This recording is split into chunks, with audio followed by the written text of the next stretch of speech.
Halo, halo. Perkenalkan, nama saya Deborah Veronica Siagian dengan NIM 2505102037. Nah, di video kali ini kita akan ngebahas mata kuliah matematika diskrit dengan materi himpunan. Kita tuh harus tahu nih himpunan itu apa. Yang pertama, himpunan adalah kumpulan objek yang terdefinisi dengan jelas, di mana kita bisa menentukan apakah suatu objek tersebut termasuk atau tidak termasuk dalam himpunan itu. Adapun contoh himpunan yaitu himpunan huruf lokal, huruf vokal yang artinya huruf vokal saja yang berada dalam himpunan tersebut, yaitu contohnya ada A, I, U, E, O. Selain dari itu bukanlah huruf vokal, jadi dia tidak termasuk dalam himpunannya.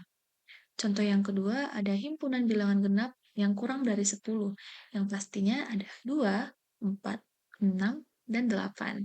Selain dari situ adalah bilangan ganjil, dan sudah pasti tidak termasuk dalam himpunan bilangan genap, jadi tidak dimasukkan. Adapun contoh yang bukan himpunan, yaitu kumpulan siswa tidak kumpulan siswa pintar. Yang dimana ini nggak bisa kita buktiin dan ini hanyalah asumsi, jadi ini bukanlah himpunan, yaitu tidak jelas. Makanan enak merupakan kata sifat, yaitu bersifat subjektif, yang dimana ini bukanlah himpunan. Dalam himpunan ada beberapa metode penulisannya. Yang pertama adalah metode daftar atau roster. Himpunan ditulis dengan menyebutkan semua anggotanya di dalam tanda kurung kurawal. Contohnya, A himpunannya adalah 1, 2, 3, 4. 1, 2, 3, 4 adalah himpunan dari A. Selanjutnya B, ada himpunan dan selanjutnya ada himpunan B yang dimana dalam himpunan tersebut ada anggotanya A, I, U, E, O. Ini adalah metode daftar. Selanjutnya ada metode pembentuk himpunan. Himpunan ditulis dengan menyebutkan syarat keanggotaannya, biasanya menggunakan simbol I atau titik dua yang berarti dengan syarat. Contoh, himpunan A merupakan bilangan asli yang kurang dari 5. X adalah bilangan asli. Artinya, A adalah himpunan bilangan asli yang kurang dari 5. Selanjutnya ada diagram Venn. Diagram Venn ini adalah himpunan yang disajikan dalam bentuk gambar yaitu berupa lingkaran. Anggota himpunan ditulis dalam lingkaran tersebut, biasanya di dalam sebuah persegi yang disebut sebagai himpunan semesta. Adapun jenis-jenis diagram Venn yaitu diagram Venn himpunan saling lepas atau disjoint. Di dalam jenis ini, dua himpunan tidak memiliki anggota yang sama, dan pada diagram, dua lingkaran tidak saling beririsan, yaitu contohnya himpunan A dengan anggota 135 dan himpunan B dengan anggota 246. Contohnya itu ada ini, disjoint. Selanjutnya, ada diagram Venn himpunan beririsan atau berpotongan. Di dalam ini, dua himpunan memiliki beberapa anggota yang sama. Pada diagramnya, kedua lingkaran saling berpotongan. Contohnya, himpunan A itu memiliki anggota 1, 2, 3, dan B memiliki anggota 3, 3, 4, 5. Di sini, himpunan A dan B memiliki anggota yang sama yaitu 3. Jadi, contohnya adalah seperti ini, berpotongan. Di dalam ini ada satu anggota yang sama-sama berada di A dan di B. Selanjutnya, ada diagram Venn himpunan bagian atau subset. Satu himpunan merupakan bagian dari himpunan lain. Pada diagram, satu lingkaran berada di dalam lingkaran lain. Contohnya himpunan A adalah 1, 2, dan himpunan B adalah 1, 2, 3, 4, yang dimana A itu subset dengan B karena anggota itu berada juga di anggota B. Contoh diagramnya adalah seperti ini, subset. Selanjutnya ada diagram Venn himpunan sama atau identik. Di dalam pada diagram Venn himpunan sama ini, dua himpunan memiliki anggota yang sama persis. Pada diagram, kedua lingkaran berimpit menjadi satu, yaitu contohnya himpunan A dengan anggota 1, 2, 3, dan B dengan anggota 1, 2, 3. Contohnya itu seperti ini, identik. Lalu ada diagram Venn himpunan semesta. Di diagram Venn ini menunjukkan keseluruhan objek yang dibahas, biasanya digambar sebagai persegi panjang yang dalamnya terdapat lingkaran himpunan. Nah, ini dia semesta. Nah, selanjutnya kita ngebahas tentang himpunan kosong.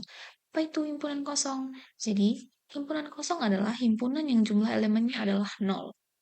Di sini kita bisa lihat ini simbolnya, bulat dengan garis miringnya itu dibaca kosong atau kurung kurawal tanpa isi. Yaitu contohnya yang pertama, himpunan A adalah bilangan genap antara 1 dan 3. Nah, 1 dan 3 kan tidak ada yang genap di antara keduanya.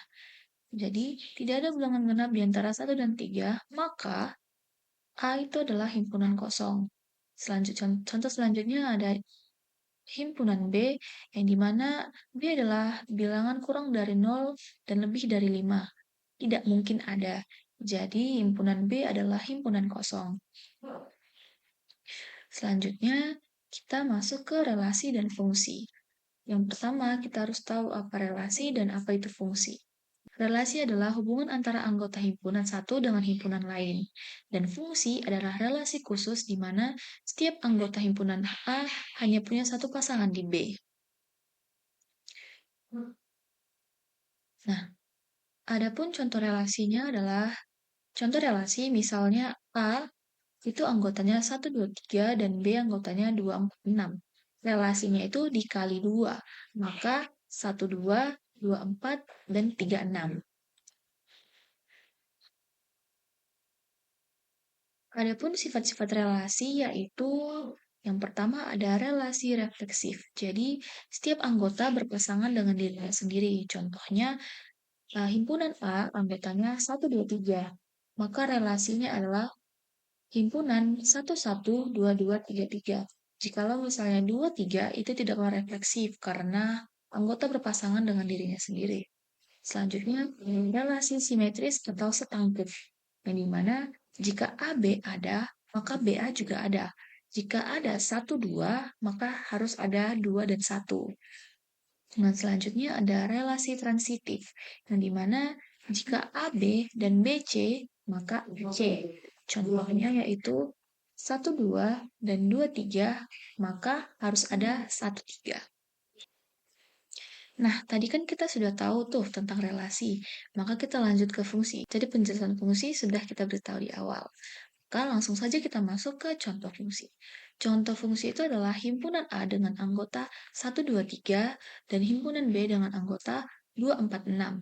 Fungsi fx sama dengan 2x. Hasilnya 1 itu pasangannya 2, dan 2 itu pasangannya 4, dan 3 itu pasangannya 6. Ini fungsi karena setiap anggota A itu punya satu pasangan. Sifat-sifat fungsi adalah fungsi injektif atau satu-satu, yang dimana anggota berbeda di A punya hasil berbeda di B. Contohnya, 1 ke 2, 2 ke 4, dan 3 ke 6. Itu adalah injektif yang satu-satu dan berisi penuh, tidak ada yang double. Selanjutnya, ada fungsi surjektif atau onto, yang dimana semua anggota B punya pasangan dari A. Semua anggota B punya pasangan dari A. Jadi, di anggota B yang itu 2, 4, 6, itu punya pasangan dari A, jadi tidak ada yang kosong. Dan di sini itu boleh double. Selanjutnya adalah fungsi bijektif, yang dimana ini adalah gabungan antara injektif sudah terpenuhi dan surjektif sudah terpenuhi, maka fungsi tersebut akan menjadi bijektif, atau semua terpasangkan dengan tepat dan tidak ada yang double. Adapun jenis-jenis fungsi yaitu yang pertama ada fungsi linear, yang dimana fx sama dengan ax tambah b, dan yang kedua ada fungsi kuadrat, yang dimana fx sama dengan ax pangkat 2, selanjutnya ada fungsi konstan, yang dimana fx sama dengan c, dan ada fungsi identitas yaitu fx sama dengan x. Adapun contoh fungsi yang lainnya adalah, misal fx sama dengan x tambah 1, jika x sama dengan 1 maka berpasangan dengan 2. Jika x sama dengan 2 maka berpasangan dengan 3, dan jika x sama dengan 3 maka berpasangan dengan 4. Adapun suatu relasi itu tidak disebut fungsi jikalau ada bangku yang kosong dan mengambil 2 kelas dalam satu orang yang sama. Adapun perbedaan relasi dan fungsi adalah, relasi itu tidak harus satu pasangan, bisa satu ke banyak dan lebih bebas. Dan fungsi itu harus satu pasangan, tidak boleh lebih banyak, dan harus lebih teratur. Lalu kita masuk ke proporsi logika. Nah, yang pertama tahu dulu nih, apa nih proporsi logika. Jadi, proporsi adalah pernyataan yang bisa dinilai benar atau salah. Nah, contoh proporsi bisa kita lihat di sini. 2 adalah bilangan genap. Ini adalah proporsi karena ini bisa dibuktikan bahwa 2 adalah bilangan genap. Dan 7 lebih besar dari 10 ini salah dan dapat kita buktikan bahwasanya 10 lebih besar dari 7. Maka ini adalah salah. Lalu hujan turun deras hari ini. Ini tuh bukanlah proporsi logika karena ini adalah pendapat. Hujan turun lagi itu adalah pendapat, bukan proporsi karena tidak bernilai benar atau bernilai salah. Kita tidak bisa membuktikannya karena itu adalah argumen atau pendapat. Adapun jenis-jenis proporsi adalah proporsi tunggal yang dimana P. Contohnya hari ini Sabtu, maka jika negasi P hari ini bukanlah Sabtu. Selanjutnya ada proposisi majemuk, yaitu gabungan beberapa pernyataan. Contohnya P dan Q. Proposisi P hari ini Sabtu, proposisi Q besok Minggu. Jadi adalah hari ini Sabtu dan besok Minggu. Lalu ada operator logika. Operator logika yang pertama adalah negasi tidak yang simbolnya itu seperti ini. Lambangnya ini. Contoh ini adalah hari ini bukan Sabtu. Adapun kita bisa menggunakan tabel kebenarannya itu ini. Kita bisa lihat sendiri. Selanjutnya ada konjungsi yaitu dan. Simbolnya itu, lambangnya itu ini. Yaitu gabungan pernyataan yang bernilai benar jika keduanya benar. Contoh hari ini Sabtu dan besok adalah Minggu. Pada konjungsi ini kita juga bisa menggunakan tabel kebenaran yang dimana konjungsi itu benar jika salah satunya itu benar. Misalnya true false maka hasilnya false. True true maka hasilnya true dan false false maka hasilnya false. Selanjutnya ada disjungsi atau, yaitu lambangnya P atau Q. Ini adalah gabungan pernyataan atau bernilai benar jika minimal salah satunya benar.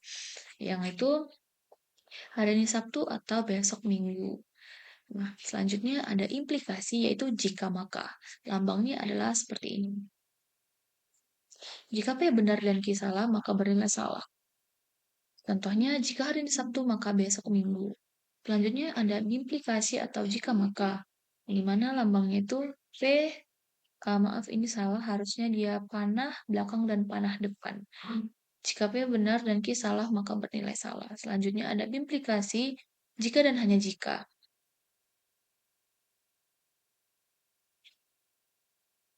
Yaitu lambang P-nya itu, ini salah lambangnya, harusnya dia bertemu di belakang. Bernilai jika P dan Q memiliki nilai kebenaran yang sama. Bernilai benar jika P dan Q memiliki nilai benar yang sama. Nah, sekian dari saya. Terima kasih dan sampai jumpa di pertemuan selanjutnya. Dadah.